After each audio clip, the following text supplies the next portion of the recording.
Welcome back to the Fail Up Podcast, episode 22. It's been a long time. I'm going to jump right into it. Today I want to talk about something that is very crucial. Relationships is a hot topic, and for a good reason. It's very difficult. The dating scene's really hard.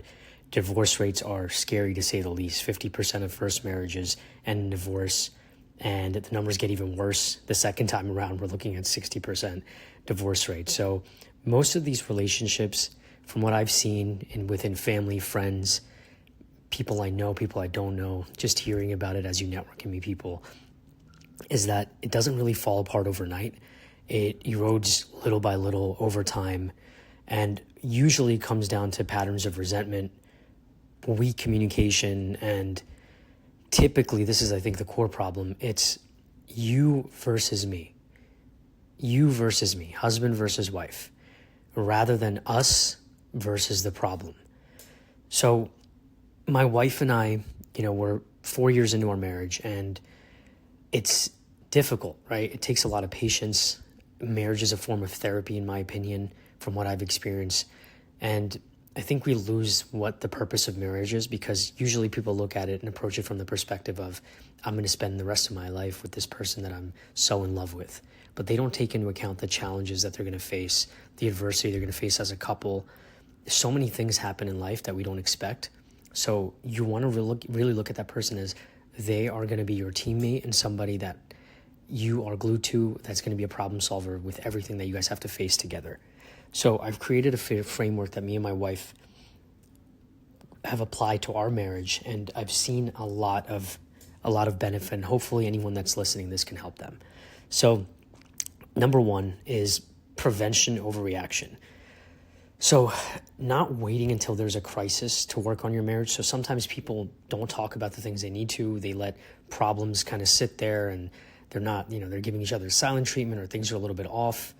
They're not intimate with each other. And then it gets to a point where it's so bad, and then they're trying to make it up with marriage therapy. And that doesn't usually work, because you're too stuck in your ways at that point, or you hate the other person too much. So, talk about the issues in your own life and relationships in general, things that you're facing together as a couple, finances, intimacy, like, why aren't we having more sex? What's going on? How do you feel about me? Is something wrong with your body? And learning not to take things personally, but find out what's going on in the other person's head. So not letting things boil over, but really just addressing it as soon as things seem off. Number two is build and don't just maintain. People forget that, again, when I talk about the purpose of a relationship, it's really, really important to understand that you're choosing somebody that is compatible with your life and the life that you're trying to build together, and grow in the same direction together, because you either grow together or you grow apart. So think of it like a garden, and I use the garden metaphor a lot because it illustrates, it's a really strong illustration and metaphor for marriage and just anything in general where you're creating something in regards to growth. So it needs regular investment, right? It's not just about date nights or vacations, which are great, and that obviously supplements and makes the marriage stronger, but it's deeper than that. It's about having a lifestyle and values that are aligned with each other. So you and your partner might differ on food tastes or small things, but the core is, do you share the same vision at the core? What kind of life do you want? How many kids do you want? What kind of home? And talking about that, like, what's your daily rhythm? What's your routines? Are your routines somewhat similar? Do you guys value the same things in your routine? Are we moving closer to what we want? So it doesn't even matter if you want that big house or a mansion. I'm not saying, big, huge goals like that, but whatever is in your realm of reality. And just knowing that, like, okay, we're here today, this is where we stand, but 4 years from now, I want a house in this location or with a yard. And then the other person's just excited about that same dream, and you guys are both chipping away at it day by day.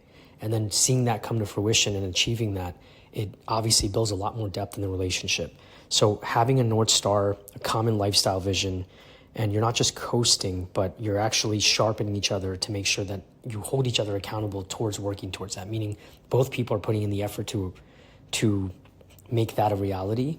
And even if, let's just say that the husband works and the wife doesn't because there's kids or other things in the picture, that the wife is someone who's supportive if the husband's the one going out and making the money to make that a reality, if you guys aren't both working. So however that looks, it's just being supportive of each other towards whatever you have to do to attain and achieve what you're working towards.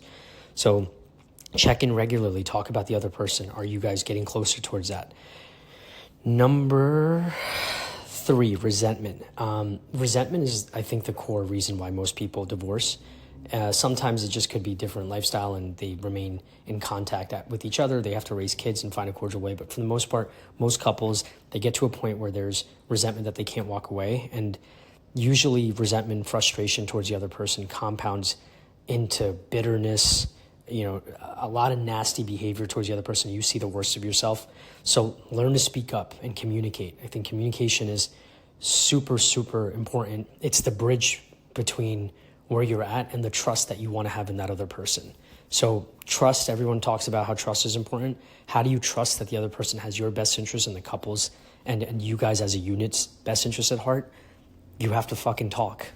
Otherwise, if you don't know what's going on in the other person's head, there's no chance of that happening. You're not going to have any clue or any idea. You can't read someone's mind. And for men, it's especially difficult to talk about their emotions, feelings, struggles, what they're going through. And rather than that, they usually get defensive if a woman's up their ass asking them what's wrong. So it's important for you to find a productive way and understand that marriage is a skill at the root of this. So communication is a skill. Communication in business looks one way. Communication in marriage looks completely different. So how do you approach communication in a marriage?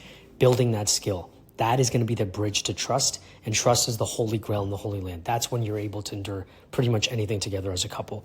So that would be number 4. Number 5 is approach the other person with curiosity, not judgment. Just keep in mind that we're human beings and we're constantly evolving. Whether we do it at our own will or we don't, we're always, always, always evolving. We're changing. We have new life experiences, new challenges, things that shape us. So we're always changing. So if you're not keeping tabs on what the other person is doing, communicating, that's going to be difficult. And one of the other ways is to just be genuinely curious in the other person. So it's about how you show up after the fight. Like, don't let a fight sit. One of the biggest rules that my wife and I have is don't let the other person go to sleep upset or angry, because, the next day that resentment will start to build. So whatever the issue is, break the awkwardness and talk it out. No matter how uncomfortable that confrontation might seem, just nip it in the ass and just get it done and get it over with. So you guys can both get back to equilibrium and be on good terms, and then actually focus on the shit that matters rather than fighting like a bunch of immature kids. So that's super important. And I would say, marriage in general, curiosity over judgment is, rather than judging the person, understand that they might have something that they're dealing with, and just finding out, what is it? What's on your mind? It builds attraction, right? On top of that. So approaching every single problem with the frame of it's us against the problem. So I'll give an example of how that works. If I say, let's just say I'm pissed off today. I had a shitty day at work and I come home and I'm grumpy and my wife is excited to see me. She had a great day, but I had a shitty day. No matter what she says, because I'm just not in a great mood, it's hard to separate work and home sometimes, which is also a skill. So I might start lashing out. I might be a little bit more frustrated easily, even though she did nothing wrong.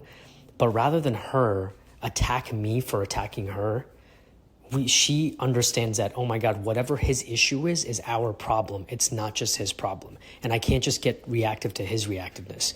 So being calm and sensible and understanding that is a lot of fucking work and requires a lot of patience, because it's human nature to just snap back at somebody. So just slow down and actually listen to what they're saying, and understand that they're dealing with something, and it's your job to help them deal with that and overcome whatever issue it is or whatever stress they're dealing with.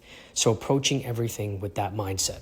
So honestly, I would say these are the 5 core things and frames that have helped my marriage a lot. I love my wife more than ever. 4 years later, I feel like we're even closer, somehow still kind of in the honeymoon phase. And a lot of it has to just do with these 5 principles and acting on it. And I'm still learning every day.